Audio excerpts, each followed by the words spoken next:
welcome to the Workshop Therapy Podcast. I'm your host, Andrew, and joining me today is Chelsea Van Voorhis, who is she's been the cover girl of a popular men's magazine, mostly men's magazine, I suppose. Let's see, how many issues? That was 5 or 6 issues ago now that you were on the cover of Fine Woodworking. Fine Woodworking. I was going to say Fine Furniture, Fine Woodworking. Well, they only come out every other month, so I think mine was like the last one. I think I was January, February, and now they're March, April. Yeah. Oh, okay. So you're still the popular cover girl then? I guess so, but apparently, like some of my friends and family, they didn't want like copies from the publisher. They wanted to buy it themselves, and they were waiting for it to come out at Barnes & Noble. And I guess Barnes & Noble doesn't have my copy. I guess they don't get every single copy. So, well, that's frustrating. Unfortunately, I know. That's okay. Why would they not want the publisher copy? Why would they want to buy it? It's not like it. I guess there is maybe I'm supporting you type of things. Yeah, I think they just wanted to have my copy have so many sold without a subscription, which was really nice. And now I'm like, oh no, I don't know if I can get you a copy. Magazines are kind of dying, unfortunately, especially with everything online, but it was still exciting. Yep. Yeah. So yeah, obviously you are a would you classify yourself as a woodworker, or would you classify yourself as an artist who works in wood? Well, you say an artist that works in wood.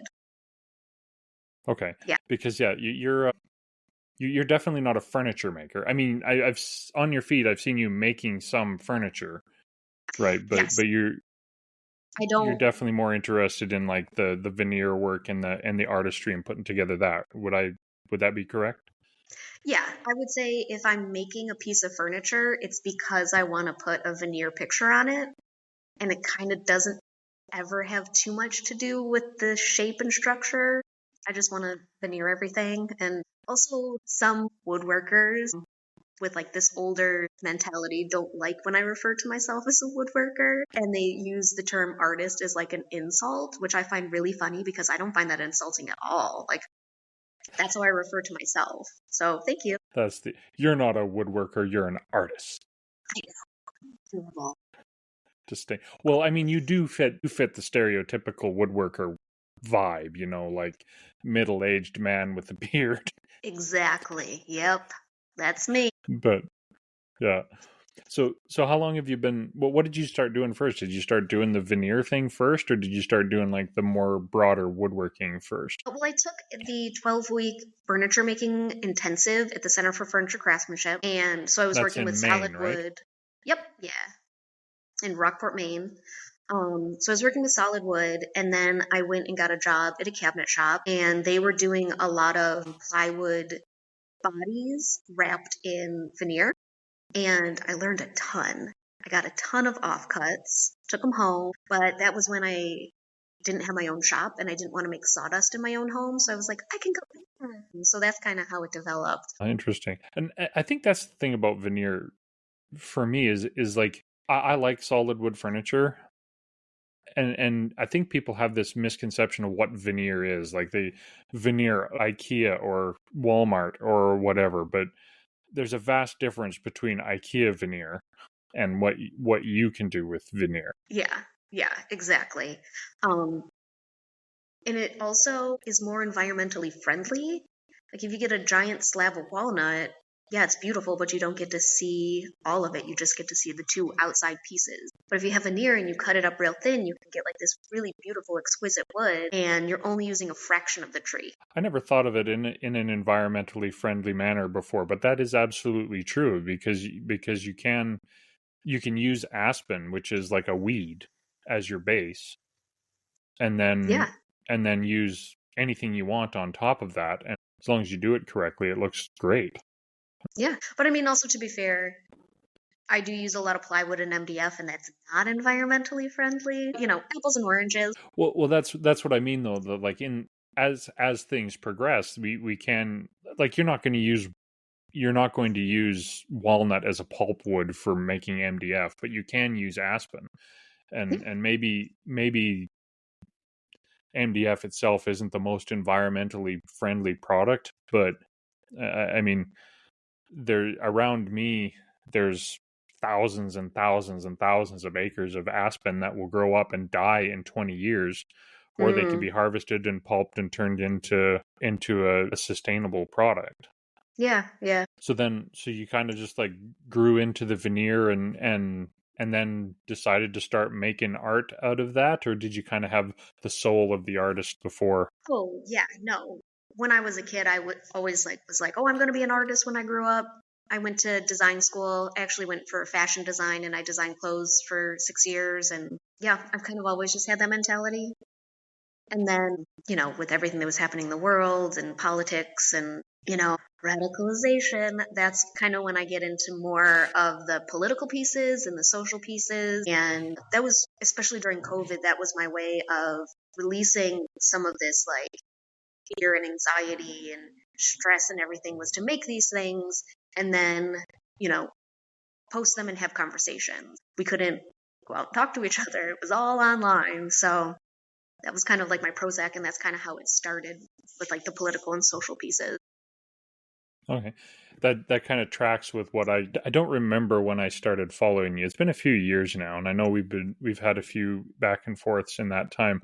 But I think the first time I started following you, I was just kind of doing like the random scroll through the internet thing, and I ran across one of your more risque or politically oriented pieces, and I was like, that looks like female anatomy. She's got to know. And so I looked into the comments, and yeah, you did know. It was quite obvious. But when did you start? Like that's one of those things where you're like, should you do that? Yes, you should do that. Absolutely, yes. So that was actually a really funny story. I had just moved down to New Orleans, and I was living in an apartment that I turned into my studio. So I had veneer everywhere, all over the floor. And I was just thinking, like, what should I make today? What should I do? Blah, blah, blah. And I'm looking around, and I see 2 sheets of the candy stripe Paduke that had fallen on top of each other. And I, saw it. I was like, oh, there's a vulva on my floor. So I was like, I'm gonna make a vulva, and I'm gonna give it like a little crown and, like some other like whimsical imagery. And I was like, I love this piece. This is so beautiful. And I posted it, and the comment was like kind of talking about how people use the term pussy as like a negative connotation. And I was like, that's insane. That's where pleasure comes from. That's where life comes from. And someone who I knew in the community reached out and was like, you shouldn't be posting this. If you want to be equitable, you need to be talking about dicks, and got really mad at me that I wasn't talking about penis enough. And the conversation went into my messages, and he was just like so mad that I wasn't talking about penis. And I was just like, this is Freudian, like, get out of here. So because he got so upset, I made more, and I sold like all of them. People love them. They're great. So it almost started like you're being a troll here, and it just turned into this your thing now. Yep. That's like hilarious. A Taylor Swift song. Like, oh, you're going to wrong me? I'm going to go make some art and sell it now. Thanks. You're the inspiration. That's funny. I guess I've been following you longer than that, because I think I remember when you moved to Louisiana, and then that your fashion design tracks with the wearable pieces, the neck pieces that you made. And I think maybe that's when I started following. You posted one of those for sale or something, I think. And I kind of I was like half looking for something for my wife for our anniversary or something, I think is when I first saw it. Anyway. Yeah. So that's been kind of your journey, eh? You've always wanted to be an artist, end up in a cabinet shop, decide that veneer. And now, do you think that that's like the long-term trajectory of what you're going to end up doing is be a veneer artist for the rest of your life? Or are you looking forward to the next phase of what you're going to do? See what you can troll somebody with next? But I really like veneer just in general. It is really calming. I kind of like the style that I've kind of formed for myself. But I like now kind of figuring out other ways that I can put it on things. So like I've done a couple timbres. I did that one Coopered thing that didn't turn out super well, but I want to get back into that.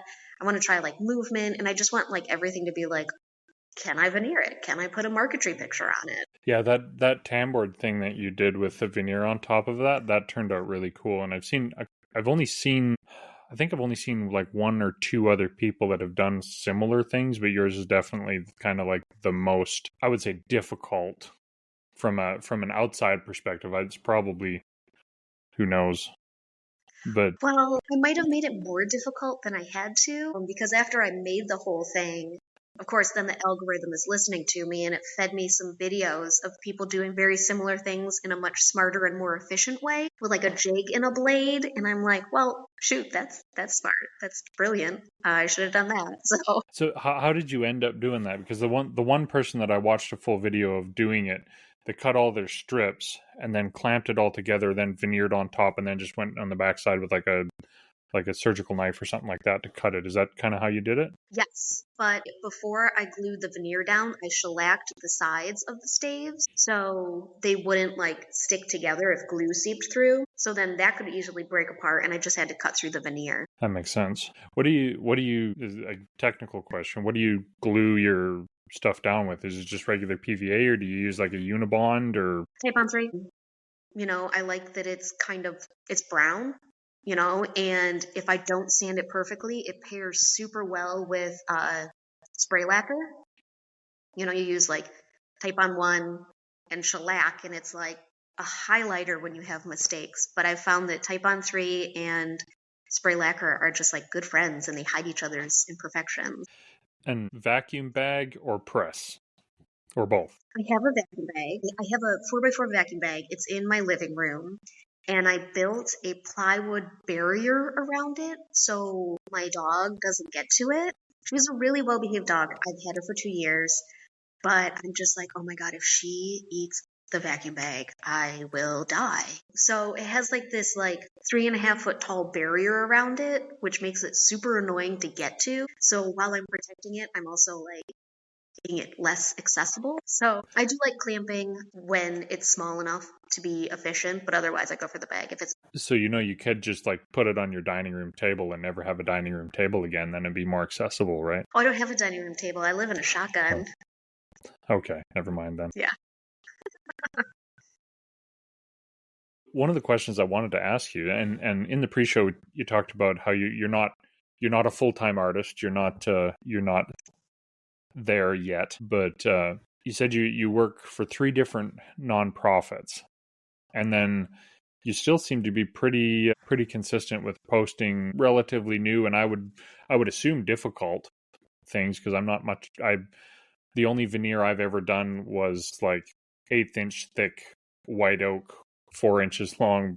I veneered a worktop, so I don't know how much more work the little intricate stuff is. But how do you balance that work art? Yeah, I guess to me, I always want to be in the middle of a project, and I always am in the middle of a project. When I work for the community workshop, I'm in the workshop so I can do my own thing, and I just make sure to carve out time because it's something that I really enjoy. Yeah, I never know like when inspiration is gonna hit, and then I just need to like do it. Like I've had dreams before, and I wake up and I'm like, I just dreamt about a wooden backpack. I need to go make that now. And I went to the shop and made a wooden backpack. It's the last person I had on. Sorry, last episode. I'm getting confused at where I am in my recording schedule here. He's a mountain biker, and we got onto the topic of following those inspirations. Like you have this idea in your head, and then you put it aside, and then 2 years later somebody else had the same idea at the same time, and now they're the person who's making all the money off of the good idea, whereas you didn't. So do you find that you need to jump onto those ideas right away, otherwise you lose them, or do you have a book where you write them down and go back to every once in a while? No, I don't have a book. If I like think up something in my mind, I kind of have to make it or it'll drive me crazy.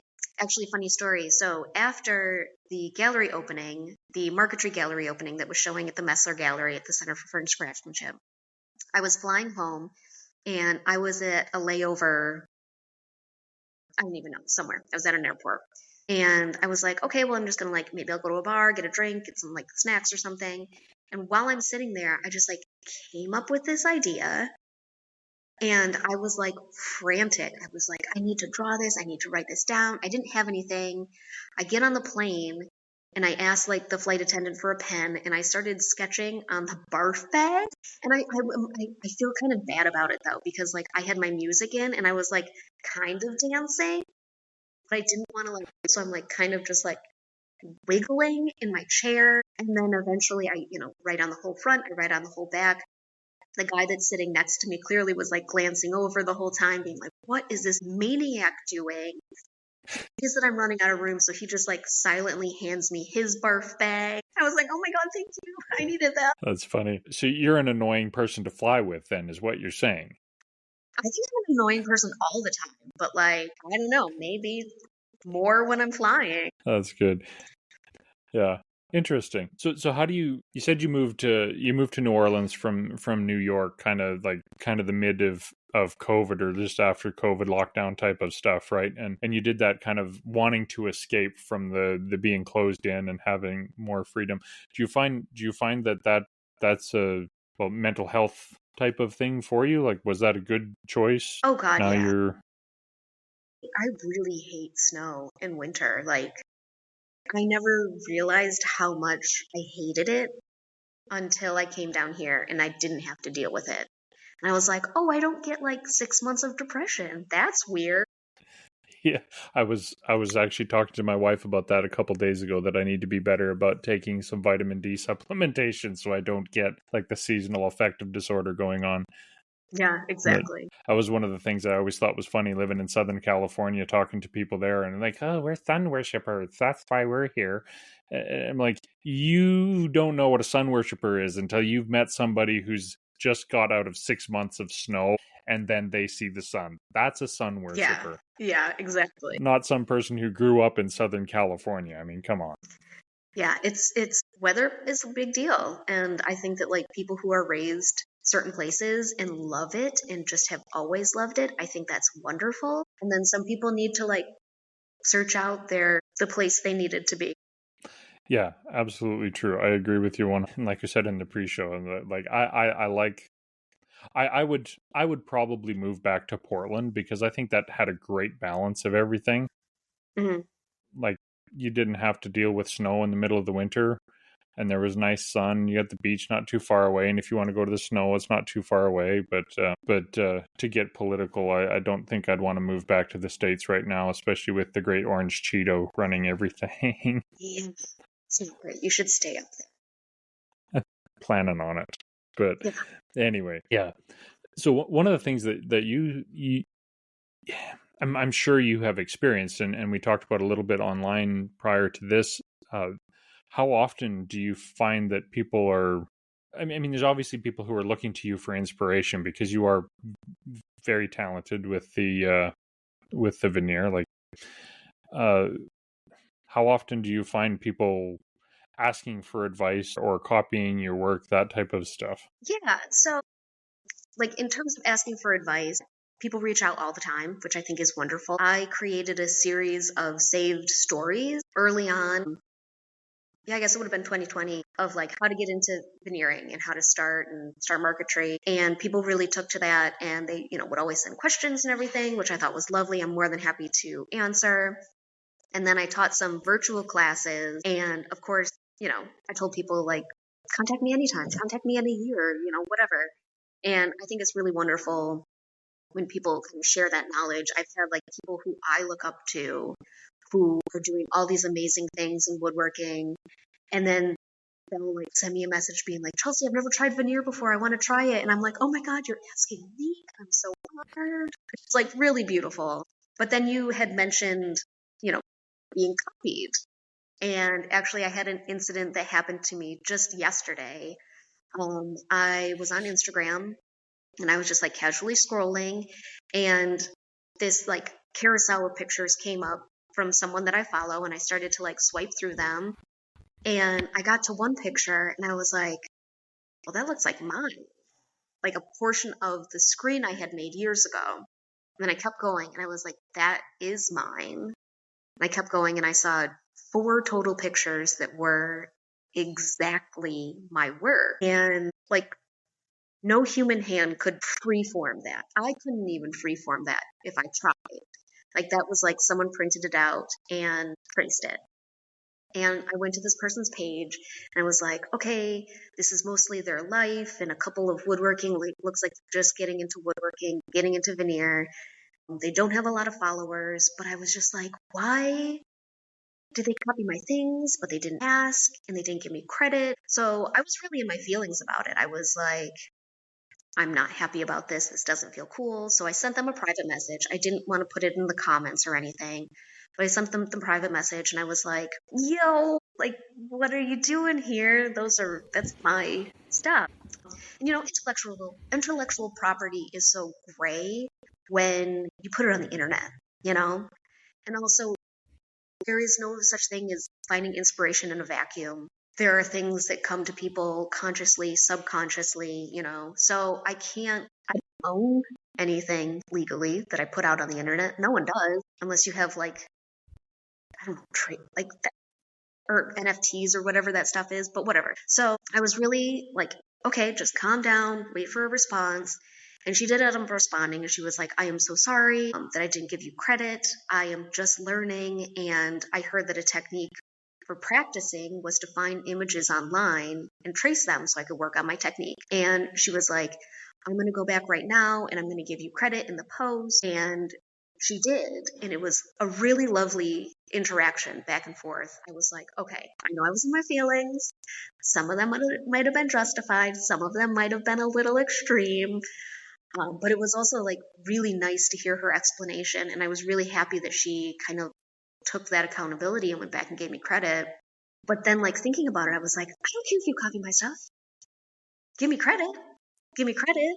And maybe don't copy things that have a social or political message if you're not willing to also spread that political and social message. But I think that's a great technique for people to learn. I think that like printing something off and tracing it and copying it is a way to learn. But yeah, just if anyone's listening and they're going to do that, it's polite to ask permission and then give credit. It's just like kind of like, it's not icky, but it's like one of those weird gray areas that artists have to deal with. Yeah, I was really happy about that interaction and that lesson. I think there's so much to like unpack in that, because you have this on the one hand, you're 100% right. Like, what are you going to do? Are you going to trademark all your work and then you're going to spend hundreds of thousands on legal fees and blah blah blah? Like I'm assuming that you're not a wealthy trust fund child who can afford to do that. No. Right? Like I know I'm not. And so yeah, what is the honest response if somebody straight rips off your work and doesn't give you credit? What are you going to do? You're going to go, well, screw you, I guess, and then you're going to have to move on, right? Yeah. And then especially there's kind of like in the art world, there's so many people who have that. There's like this weird, well, that's just art, but also, ooh, it's art, right? Like, I could do that, or my kid could do that. Yeah. Yeah. Well, I mean, let's be honest. People like Jackson Pollock, my kid could do that, but at the same time, it's yeah, like I could do that. Well, then why didn't you? Yeah. Right. Yeah, but it's also like, I mean, I can think of that so narrowly in terms of woodworking because it's like right here for me. But if I was a painter, or if I was teaching someone how to paint and I wanted to learn how to paint in the style of like Monet, I wouldn't go out and find a different lily pond. I would try and replicate that lily pond so then I could compare techniques. So, I mean, and then in that sense, it's like, am I copying or am I practicing techniques? And I think it all just comes down to the integrity of the person. And like the instructor in me is like, I was complimenting her. I was like, okay, I understand. Thank you. And you're doing a good job. Keep it up. Because, I do want people to learn. And yeah. It's very complicated. Yeah, I think that's the truth of just about any sort of interaction like that, though, is that and kind of again going to our pre-show conversation in our world today, you either have the opportunity to make somebody your enemy or make somebody your friend, and then it's their choice beyond that. And unfortunately, too many people, like your approaching this person could have been, hey, that's my stuff, take it off your page, I don't want, you didn't give me credit, screw you, you're a jerk. Yeah. But instead you approached it well. And as a result, you probably, I don't know if the person followed you prior to that or not, but you probably gained somebody who now respects you more, and they have been uplifted, and in the future they will probably direct people towards you or be a little bit more inspirational. So I think people can either choose to be jerks or choose to view a rising tide raises all ships, right? Yeah. I would 100% agree with that. And not only did I act that way because I want to put good out into the world and I wanted this to be a friendly interaction, but also like the looking community is super small. And if you're a terrible person, we're going to find out about it. Be good to be good to make the world better, but also be good because like we're going to find out and we're going to talk about it. Yeah, well, it's like not to point fingers and name names. It's like the whole river table thing that happened, a couple years ago, 2 or 3 years ago, whenever that was, like, sorry, now everybody thinks you're an idiot and you didn't actually accomplish anything. Which was so unfortunate because, like, trademarking and patenting things is the way the world works now. And if he hadn't have done that, someone could have put him out of business. I think about the woman, the demure woman from this summer. Okay, so it was this woman who was trending on like TikTok or whatever, and she was like, "Be demure." I don't know the exact thing. I don't have TikTok, but like that saying took off, and she all of a sudden like got all these sponsors, and she made all this money, and she was going to be able to afford these surgeries that she needed. And then someone went behind her back and trademarked it, and then she lost everything just because people are slimy. And this guy that trademarked it had no connection at all. He just saw an opportunity to pretty much rob her. Yeah, and that's the flip side. But I think that's where like we live in a. This is where I can maybe do my soapbox flag waving type of thing. We unfortunately live in a world that is 100% dominated by economics, and it's unfortunate because what has value isn't necessarily worth anything. I have another social media channel that I started with my wife, just kind of like more of a homesteading type of thing, and I posted a video on there. Just I forget what it was even after now, but it was in response to somebody, fight the power type of thing, and they were like, don't buy this product. And we happened to be growing our garden at the time, and I just posted a video, went out and I pulled some radishes out, and it was like, if you want to fight the power, this is how you do it. You grow some food, because until you're completely independent of the economic system, you are under the control of it. And unfortunately, the world is controlled by very, very, very few people. And so until people put more good in the world, have more good social interactions, and we're going to have thousands of bad ones. Yours could have gone exactly the other way, but as long as you are continuing to do that, then that little bit of positivity spreads to everybody, and eventually maybe the world will change, and we won't have people like the Demure thing, or what was it, a couple of years ago, the pharmaceutical guy who bought up the AIDS drugs. Bro. And yeah. But that's a product of us. I believe that is a product of us as a people abdicating our ability to do things for ourselves. Like that's where I think things like skip the dishes or Uber Eats or all of that type of stuff is just, I think it's horrible for long term. Like it's a convenience, no doubt. I'm not saying it's not convenient and it's not nice, but at the same time, as a society, we're becoming more and more and more dependent on other people to do things. Like, how many people have you heard, like, I can't change a light, or hire an electrician to change a light switch, or all of these things that unfortunately lock us into the system as it is, but that's a whole political. But that's also like why I really like the community that's kind of like built within, woodworking. And I find that like a lot of like younger makers now also who are just really helpful in sharing knowledge and like, we're not going to Uber Eats each other. We're not going to grow each other tomatoes and trade those online, but we're going to trade information. And I think that's really beautiful. And that's the part that gives me hope because, yeah, you're right. But yeah, because we can build community. Well, and that's the thing I think that's more important is as much as I would absolutely love to be able to do everything.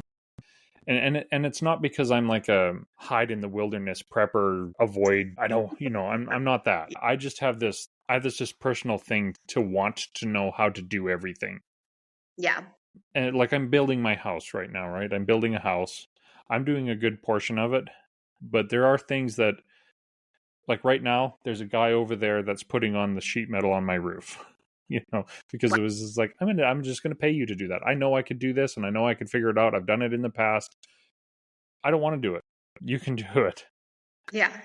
But then on the other hand, there's this part of me that's just like, maybe it's just ADHD. Like I want to know how to do this. Like my wife and I are planning on taking some pottery classes and making a bunch of dishes for our house. Right. Nice. Pottery's fun. I'm not good at it, but it's fun. Yeah, we took a class as a date night once a few years ago. A year, I guess it was pre-COVID. And so that was fun. Like 10 weeks, once a week we went out and made pots. And so now we have a bunch of these little bowls and cups that are crap, but they're the best ones to use because they're and I think that's more what it is for me, the world, we abdicate our responsibility to somebody else because they can do it better. And it's better for me to go to my job and do the thing that I'm better at so I can pay somebody else to do the thing that they're better at. And maybe we should look at it as maybe we can all suck together, like maybe we can all be kind of bad at everything, but have a community around that instead of just our micro niche of whatever we're good at. Yeah.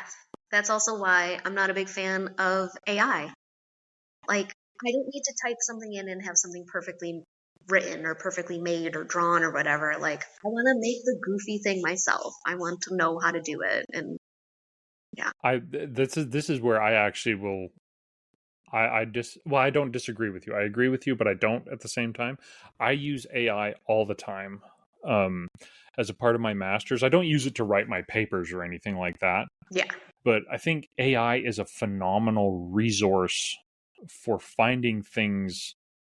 Because one of the problems, so I'm in year 13 of post-secondary education right now. Like this will be my fourth degree because I'm stupid apparently. But searching for academic stuff in particular is so difficult because it's so specific. And so hitting the right keywords to get the information that you want is really, really time consuming. And AI, I pay for a couple AI research assistant type things where I can just say, summarize the research on this topic, and it'll pull up tons and tons of references. And then I can dig in and look at specific ones that I want to. But it is such a phenomenal time saver for tasks like that. But on the other hand, people who post, look at this thing that I made, this picture that I made. Like, nah, you didn't make that. Yeah. You came up with a literary thing of it, and then the AI made the thing. But that's beside the point, maybe. So what do you do in your busy schedule? Is your creative outlet, is that your self-care? Or what do you do for self-care outside of art? Self-care, what's that? And there's the answer to that question. Well, it's hard in terms of self-care because a lot of things cost money. When I first moved down here, the Hurricane Ida came through and I evacuated, and then my apartment was not completely destroyed. The roof came in. I was on the first floor, and all this water came in. Like, my closet was covered in mildew, my kitchen was gone, all this kind of stuff. But now I have like this really weird relationship with things. And it used to be like, oh, I want like a self-care day. Maybe I'll like go out and buy myself something. I'll get myself like a candle. Well, I mean, I'm always going to buy candles. They're great. You burn them. They go away, you know, but like, oh, maybe I'll get an outfit or something that makes me feel good, or, you know, a thing. And then I'd have this thing in my life that I liked, and it made me really, really happy one day. But am I going to evacuate a hurricane with it? No. It's just going to be garbage that is going to end up in a landfill. Yeah, I've been like thinking about that recently. I'm like, okay, well, I need to think of like things that I can do for myself that don't cost money. And then I was like, oh, I love hiking. But then I moved to Louisiana and there's no hiking down here. So I'm still figuring it out. Mostly I just go home and hang with my dog and watch horror movies and yeah, cut veneer, hang out with friends, make costumes. That's the best. I think that's my mental health one. That's my favorite down here with all the parades and Mardi Gras and everything. My favorite part is making the costumes. So I do that a lot too. Fair enough. That sounds so kind of as a wrap up to the main show here. I've been thinking about who are your inspirations? Like who do you look to for inspiration? Like as far as veneer goes, I'm not too familiar with a lot of people. I'm assuming you know Craig Thibodeau, CT. I think his stuff is fantastic. Yeah. But I don't think it's necessarily because of the veneer. I think it's all the other crazy engineering that he does along with it. Yeah. But like Craig Thibodeau is somebody that I follow, and I'm always, every time he posts something, I'm like, ooh. Is there anybody else that you find inspiration from that everybody should go check out? Oh my God, putting me on the spot. Okay. And everybody will judge you if you don't immediately say you know, somebody. Actually, nobody will judge you. Nobody cares. This is the worst because it's like, now I don't know anybody's name. I don't even know my best friend's name. Oh my God, I'm so on the spot right now. But I'll come back to it. But I would say just like inspiration-wise, for marquetry in general, I was at the Freeverse marquetry exhibit, and everything blew me away. Everything. I was just like, every piece in here is done so differently and is so beautiful and so complex and technically strong, and yeah, it was amazing. So literally everyone in that show. That's when you posted that on your stories or in your reels or something there, that I started looking at that and I commented on one of the pieces, and turns out that one of the exhibitors in there lives like 6 hours from me, which nice. 6 hours from me is a long ways away, but not in here, not in Canada. Yeah. He's practically a neighbor. I might stop by next time I go visit my in-laws. And it's interesting because it opens up a whole nother community that I didn't know existed around me. And I think that's mostly what I like about craft and art in general, is not so much like the ability to do the thing as much as it is to now know that there's a guy up the road that's into something that I'm interested in, maybe not talented at, but that's his thing. And now I know him, and if I need help or if he needs something when the world does go to hell and everything falls apart, I have this community that I know that I can reach out to figure things out. Yeah, exactly. So yeah, so to find your inspirations, go check out your page and admire the people that you shared. And I think it's probably only 3 or 4 posts ago, if memory serves, right? Yeah. Well, thank you for coming on. I really appreciate the conversation. It's been fun. Why don't you tell everybody where they can find you, and then we'll head over to the after show. Yeah. So you can find me on Instagram mostly, and my handle is at Chelsea Van Voorhis. And I'll tag you in the show notes and that. So with that, thanks for coming on. Let's head over to the after show. Now for the Patreon. Thank you. Patreon really is that thing that keeps this going, and there won't be any sort of attempt at comedy this time. It's just a sincere thank you, especially to founding fathers who were the initial backers, the initial support, most of whom are still here. Mr. Matthew from Argiano Serio, Brad from Brad's Custom, Mr. Keith Drennan of Blackthorn's Concepts, Brandon Millichamp of Tectonic Creations, Creations, Eric of Overall Makerworks, and the Grant Alexander. So I really do want to say thank you to those of you who support both financially and by sharing the show. And if you want to join those people, head on over to Patreon and chip in. Check out the additional things like the pre-show and the after show for any guests that we have on and any additional content that ends up getting posted there. Well, thanks for supporting.